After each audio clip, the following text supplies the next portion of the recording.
doe or a yearling. And this guy is like a horse. Let's check this out. From here all the way down there, it's about a 15-foot jump.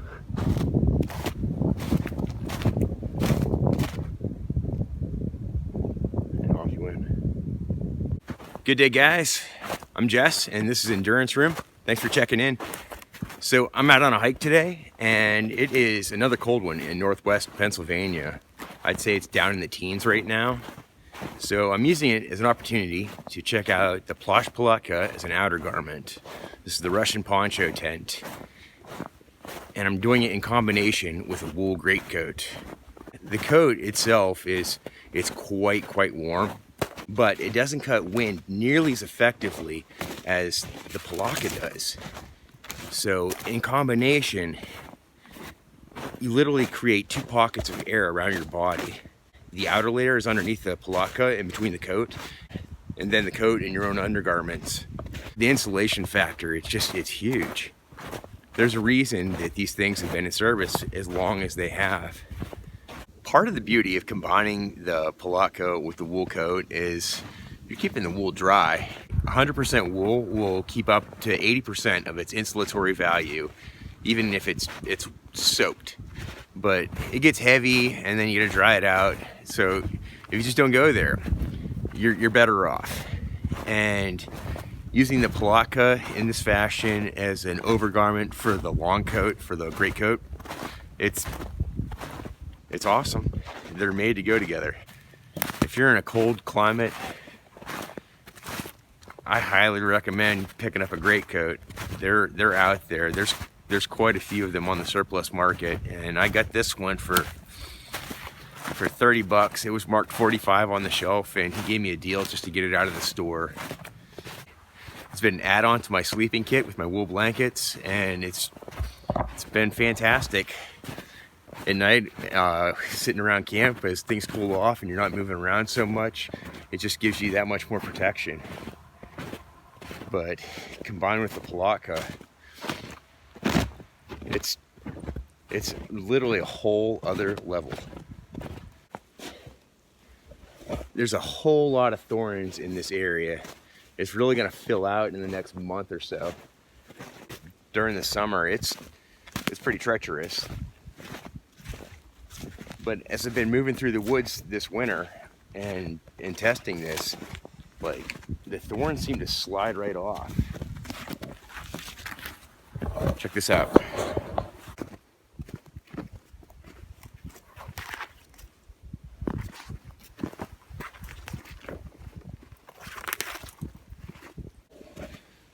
Now, my wool coat would go through that, but it would be catching thorns. So in combination with the palatka, it's great. It's the best of both worlds. I get all the warmth and the insulation from the wool jacket. With the palatka, I get the outer protection plus wind protection. It cuts the wind like nothing else. So give me a second, and I'm going to find a location to set up a camp, and we'll get a shelter and a fire going, and we'll go through the kit.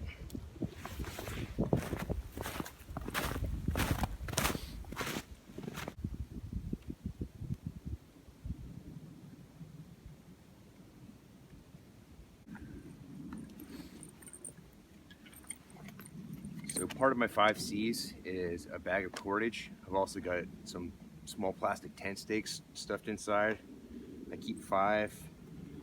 They're light and pretty durable, but I keep a ridge line already prepped up with a bowline on the end and 2 prusik loops.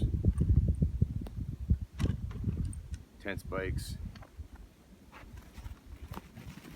And also keep some bank line. We've got a short hank and a longer spool. Bank line is great. It's really strong and it's small, so you can carry quite a bit of it compared to the paracord. I prefer this for ridge lines, but pretty much everything else I've been resorting to my bank line. So it's a nice little addition. I set my ridge line up for a quick deploy, so I can just pull the bowline out, slide my prusik loops back, then I'll use one of my 5 tent spikes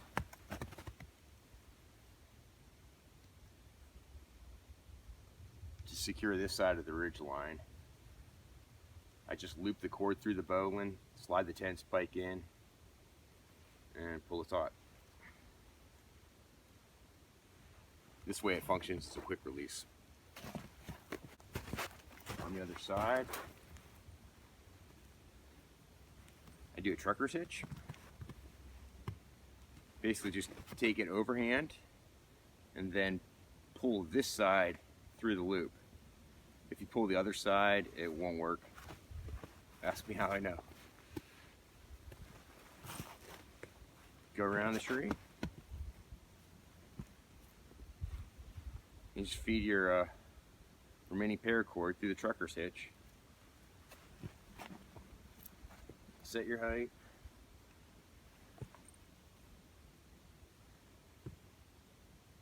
I've been digging, going through the trucker's hitch twice to tension the loop at the hitch. It seems to prevent slippage. I know overnight it's pretty common for the ridge lines to go slack and then your shoulder starts sagging, but if you double up going through that hitch, it seems to reduce that.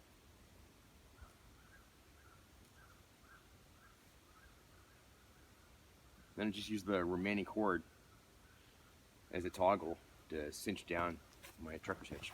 So this is why I carry 5 10 spikes. I've got one already here on my ridge line, and then I've got the other 4 to set up my tarp.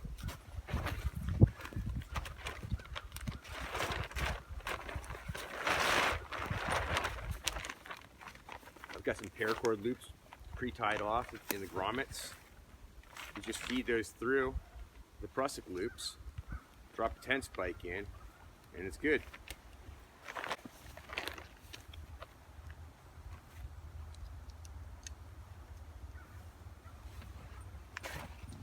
Then you can use the prusik loops to pull it taut. And then I'll use my remaining 2 10 spikes to secure the rear of the tarp.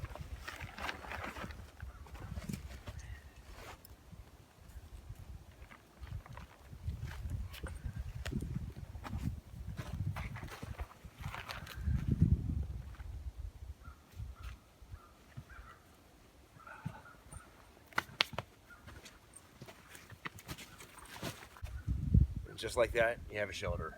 We get a nice wind barrier. We'll get a fire going right here and have at the kit.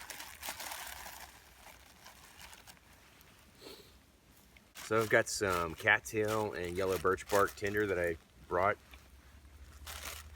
collected earlier. Just keep it in a bag. Sometimes it's in my kit. I'm just using my lighter to get a fire going.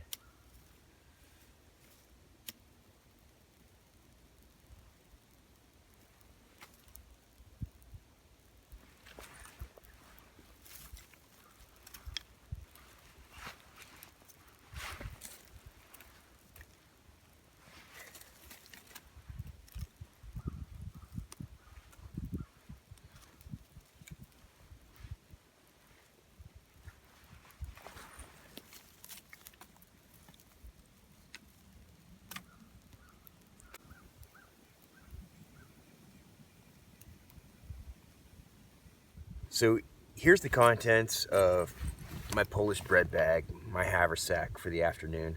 I've really been enjoying this bag. Like, it's got good hardware on it. It's nice and light. It's easily collapsible. You can wear it on your belt. You can wear it with this carrying strap. I fit my shoulder, my grabber space blanket today, right under here, and it's with me. But the inside, it's basically an open compartment. It's got one divider, and that fits my steel bottle and the nesting cup, my sandbag, which is a container and a cover, right here. And then I've got my candling devices, my headlamp, extra batteries. So by having my gear in here, it literally lets me have this modular system for going into the woods and tramping around. When I go camping, I bring this, and this will be like, you know, my primary tools. I'll maybe have an axe or my kukri with me. I've always got my knife on my hip. I've got a Swiss Army knife and an extra lighter in my pocket. But this is basically my tools for the woods. You know, sometimes I'll swap this bag out, but I've really been enjoying it. Just the modularity of it. It's really convenient. It's light and compact, and it lets me keep all my gear in here organized and separated, and when I need it, I know where it's at. So yeah, I've really been enjoying this. This is probably, you know, the best 12 bucks of bushcraft equipment I've purchased in a long time. So kind of got this stuff separated by category. A lot of you guys know this, but the 5Cs and the 10Cs, they're literally groups of categories. They're not separate items. Like, it's not individual, like, you know, you've only got 5 pieces of gear in your kit. You've got 5 categories or 10 categories. So, you know, I've got my container, my steel bottle. The bread bag is also a container, as is the sand bag. This is also a cover because I'm doubling it for a ground cloth right now. I've got my cutting tool. Also have my knife on my hip. I've got a Swiss Army knife in my pocket. You know, if I'm going camping, I'll take my axe or my kukri. I've got cordage. I've got my paracord ridge line. I've got bank line inside. I've got means of combustion. I've got a little fire tin here with an extra lighter, some surefire cotton balls. I've got jute twine dipped in wax and dusted with black powder right here. You can also use the cargo tape to get a fire going. You just pull it apart and make a nice little bird's nest out of it. I've got an extra ferro rod on the inside of my bag. I've got a ferro rod on my hip, on my knife. So multiple elements of the same piece of the same category. In place of a multi-tool, I've just got a simple pair of pliers, and then, you know, the rest of my tools basically cover whatever a multi-tool does. So this is pretty cool. Got my cargo repair needle taped along my sharpening stone so I can take care of my tools. I can repair my gear if I need to. I've got candling devices. I've got a headlamp, a flashlight with a safety pin so I can attach it to my ridge line. I've got a 9-hour beeswax candle inside the bag. I've got extra batteries. There's another one in here. So I didn't bring my compass today. I usually keep it on the back of the bread bag, but I'm very close to home, so it wasn't an issue. But I mean, it's usually right there. Plus cotton cloth. I usually have a scarf or a bandana. I don't have that, but I've got a cotton t-shirt. So that basically covers, you know, a 10C kit. It's 10 categories, not 10 individual items. So if you guys are interested in getting into bushcraft, like, it's a really great place to start. I would start with the 5Cs first. That is your primary kit. Those are your main tools for effecting survival. It's your cutting tools, your containers, your means of combustion, your means of cover, and your cordage. You get those things under your belt, the skills to use them, and you've got a heck of a head start on having a really good time in the woods. And if anything comes up, you're a lot better prepared than you would be if you didn't have them. And then to round it out, you just add in the other 5Cs as you get going, and you'll be well on your way to having some good times in the woods. It doesn't take a whole lot of money to put this together. You want to have a good knife. You want to have, you know, the first 5Cs, you want to make that as robust and sturdy as possible. A lot of the military gear is great. You can get a lot of really nice custom made stuff. You can find stuff on the surplus market. It doesn't really matter as long as it's quality. Like, you don't want to go cheap on the first 5Cs. The other stuff, like this flashlight, this was $1. It's LED, and the batteries last forever. Like, I've had to change it once in the last month. So, you know, stuff like that, whatever. And it's a backup. I've also got my headlamp, which is my main light at night. This is literally a Woodsman's utility belt. It gives you the basic tools you need to affect your survival. And if you're new to bushcraft and you're looking to get into it, this is the place to start. The 5Cs and then the 10Cs. Focus on the 5Cs, mastering them, getting good quality kit, It doesn't take a lot of money to do that. You can find some really good buys, some used stuff, even like a more knife. Those are fantastic. 20 bucks and you've got a killer blade. Nice, sturdy, and robust. You can do pretty much everything you need to with it. It's 20 bucks. But you want to get a good basic 5C kit going and the skills to use it, and then expand from there.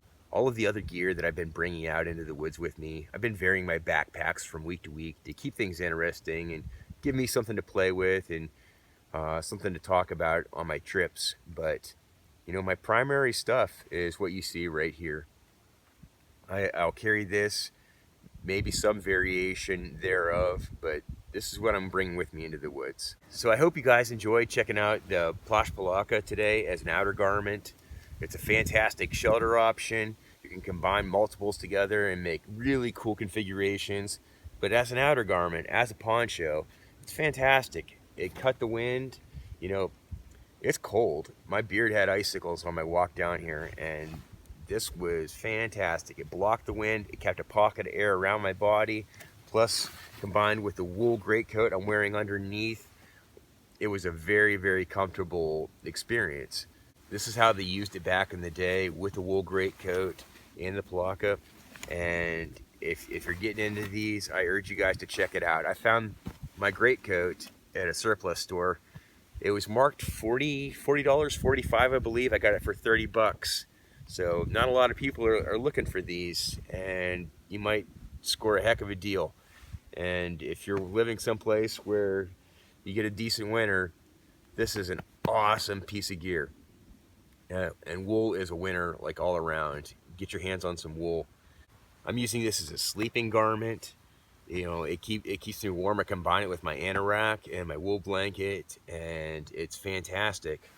And then marching around through the woods today with the palatka, it was a really, really enjoyable experience in an otherwise unforgiving, you know, climate. Like, the animals aren't moving around today. I'm the only one crazy enough to be out in the woods right now, and it's just because I've got the right gear. So I hope you guys enjoyed. Appreciate you stopping by and hanging out.